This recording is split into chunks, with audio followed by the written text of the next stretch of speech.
morning, students. Today we discuss about numericals of de Broglie's theory.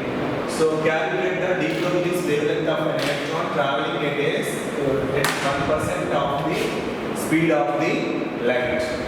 So here, according to de Broglie's theory, lambda equal to h by mv. Lambda equal to h by mv. So h equal to Planck's constant. H equal to Planck's constant.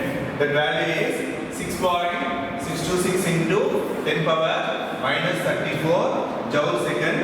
And here mass of electron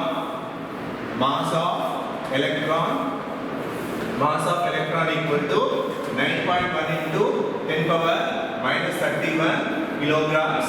And velocity is given as 1%. So 1% means 1 by 100 into velocity of light, meter per second, velocity of light. So now you substitute the other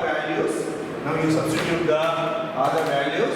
We get lambda equal to h by mv. H value 6.626 into minus 34. By what is the mass of electron?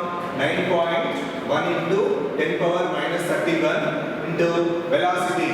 Here 1 by 100 into 3 into 10 power 8. How much we get? 3 into 10 power 8. 6 meter per second. Therefore, here 3 into 10 power 6 meter per second. Or by substituting 242.7 into 10 power minus 12 meters. This is the lambda. So this is the wavelength of electron. So only one thing is the velocity. So velocity here, wavelength we have to calculate. H is the Planck's constant, mass of electron. V is called as velocity. So velocity is given as 1% in the velocity of light. So here velocity of light is 3 into 10 power 8. 3 into 10 power 8. On substituting all these values, we get this value lambda equal to h by mv. After that, correlation between de Broglie's wave theory and Bohr's theory.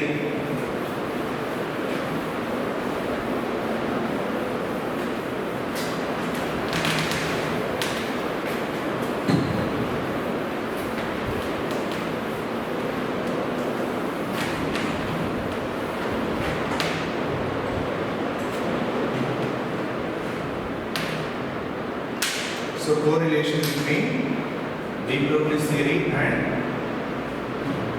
correlation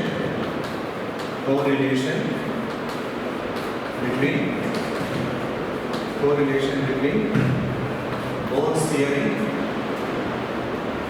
Bohr's theory and de Broglie's theory.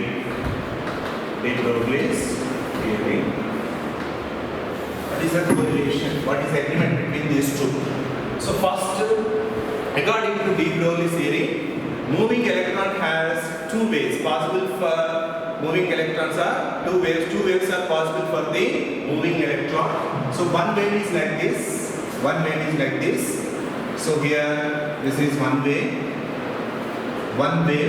and this is second wave. So here the two ends of the wave are connected to each other, but here the two ends of the wave are not connected to each other. Here this is one end, this is other end. Here two current AB are connected, these two ends. This is called standing wave. It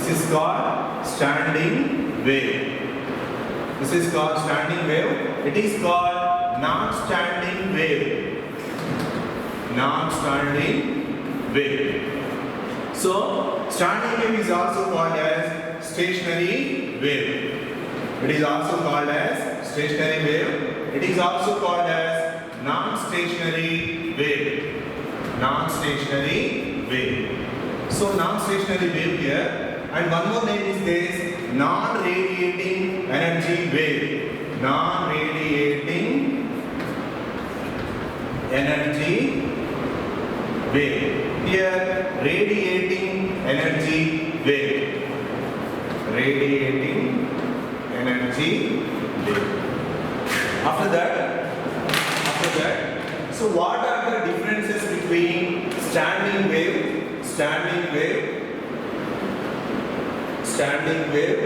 and non-standing wave?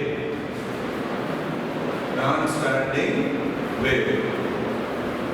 Standing wave and non-standing wave. So here, two ends are connected with each other. Here, two ends are connected with each other in case of standing wave. So first point, two ends are connected. Two ends are connected here. Two ends are not connected. Here, when you observe the non-standing wave here, two ends are not connected to each other. Open here, open. So not connected. Two ends are not connected to each other. In case of standing wave, circumference 2 pi r equal to L lambda. 2 pi r value equal to L lambda. In case of this, 2 pi r is not equal to L lambda. 2 pi r equal to L lambda. Third one. So it's said to be in phase. So 2 pi r equal to L lambda means that is called as in phase, and it is out phase. This is out phase. Out of the phase. So this is about differences between standing wave and non-standing wave. So, but we are not comparison about Bohr's theory and de Broglie's theory. Just we are discussing about the de Broglie's theory. So what is the correlation between de Broglie's theory and Bohr's theory? Now we discuss. So here, so what are the correlation? What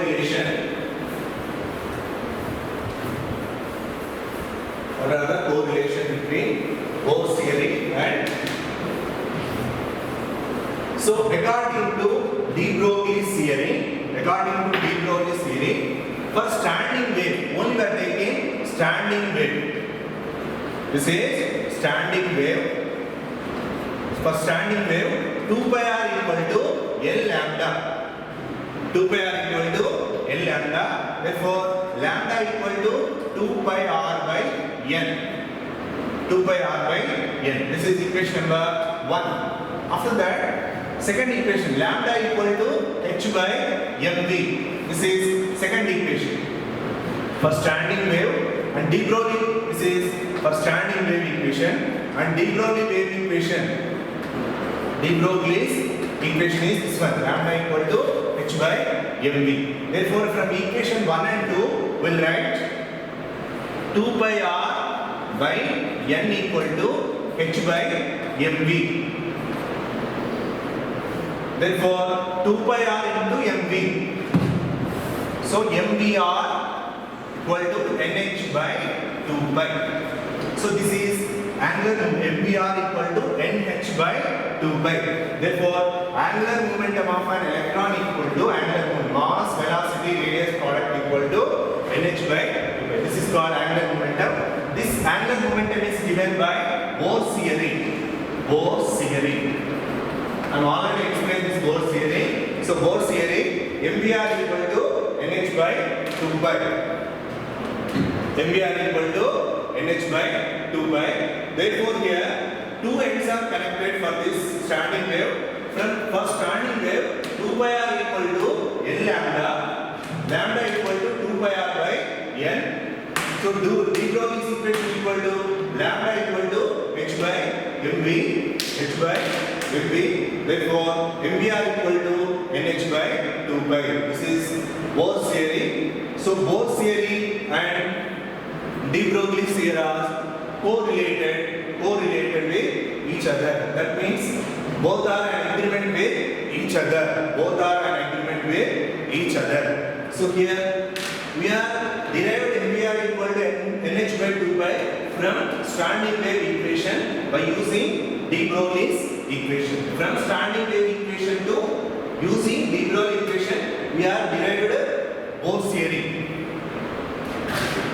From standing wave equation by using de Broglie's wave equation, we derived Bohr's equation, that is angular momentum equation. Therefore, Bohr's theory and de Broglie's wave theory are good agreement with each other. Good agreement, and correlation is there in between. Correlation is there in between Bohr's theory and de Broglie's wave theory.